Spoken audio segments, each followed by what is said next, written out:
भोपाल की तंग गलियों में एक पुराना ऑटो रोज चलाया करता था। ड्राइवर थे रमेश और उसके साथ बैठने वाली होती थी उसकी 17 साल की बेटी आरती। माँ की मौत के बाद वही रमेश की आंखों का तारा थी और घर की सबसे समझदार सदस्य भी। उनका छोटा सा घर था, एक कमरा, एक बल्ब और एक सपना। आरती का सपना था इसरो में वैज्ञानिक बनना। स्कूल में एक दिन विज्ञान प्रदर्शनी का आयोजन हुआ। आरती ने लो कॉस्ट सैटेलाइट मॉडल बनाया।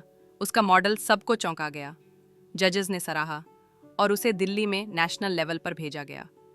यही उसका पहला मौका था दुनिया को दिखाने का कि सपने बड़ी सोच से पूरे होते हैं, पैसे से नहीं। पर जब दिल्ली जाने की बारी आई तो पिता ने कहा, बेटा टिकट के पैसे नहीं हैं और वहाँ अकेले कैसे जाएगी। आरती चुप हो गई। उसने अंदर से हार मान ली।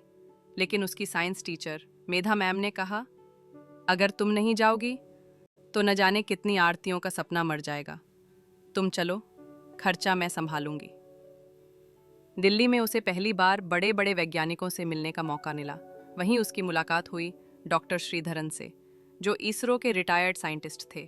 उन्होंने कहा, बेटा, तुम्हारी आंखों में मैंने वो आग देखी है जो रॉकेट में होती है, कभी बुझने मत देना। उन्होंने आरती को गाइड करना शुरू किया, किताबें भेजी, ऑनलाइन लेक्चर दिए और मोटिवेट किया। आरती ने 12वीं बोर्ड में टॉप किया। अब वो आईआईटी का सपना देखने लगी, मगर कोचिंग की फीस बहुत ज़्यादा थी। उसने यूट्यूब और फ्री ऐप से खुद पढ़ाई शुरू की। सुबह अखबार बांटती, शाम को बच्चों को ट्यूशन पढ़ाती और रात में खुद पढ़ती। बहुत से लोगों ने मजाक उड़ाया, अरे ऑटो ड्राइवर की बेटी साइंटिस्ट बनेगी, पहले रोटी का इंतजाम कर लो। मगर कुछ ऐसे लोग भी मिले जो उसके साथ खड़े रहे। टीचर्स, एक एनजीओ जिसने उसे लैपटॉप दिया और वो ऑटो जिसे उसके पिता हर दिन 16 घंटे चलाते थे। आईआईटी की परीक्षा पास करने के बाद अब असली संघर्ष शुरू हुआ। पढ़ाई का दबाव, शहर से दूर रहना, आर्थिक तंगी और अकेलापन। कई बार वो टूटने लगी। उसे लगता, क्या ये सब करना सही था? क्या वो हार मान ले?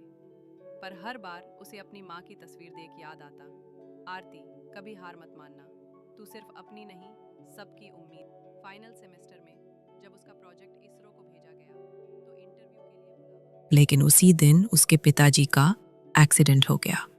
आरती ने तय किया, इंटरव्यू छोड़कर पहले अस्पताल जाएगी। पर उसके पिता ने आईसीयू में ही कहा, अगर तू अब रुक गई तो तेरा सपना रुक जाएगा। मैं ठीक हो जाऊंगा, तू बस उड़ान भर। वो कांपते दिल से इंटरव्यू में गई और पूरे देश में टॉप कर गई। आज आरती इसरो में बतौर वैज्ञानिक कार्यरत है। उसका पहला मिशन स्त्री सेट था, एक ऐसा उपग्रह जो ग्रामीण भारत में लड़कियों की शिक्षा के लिए डाटा जुटाता है। उसने अपनी पहली सैलरी से अपने पिता के लिए एक नया ऑटो खरीदा और मोहल्ले में एक डिजिटल साइंस सेंटर खोला, जहां गरीब बच्चे आकर पढ़ सके। आज लाखों लड़कियों के लिए आरती एक मिसाल बन चुकी है। उसकी कहानी किताबों में पढ़ाई जाती है। टेडएक्स में उसके भाषण को करोड़ों ने देखा।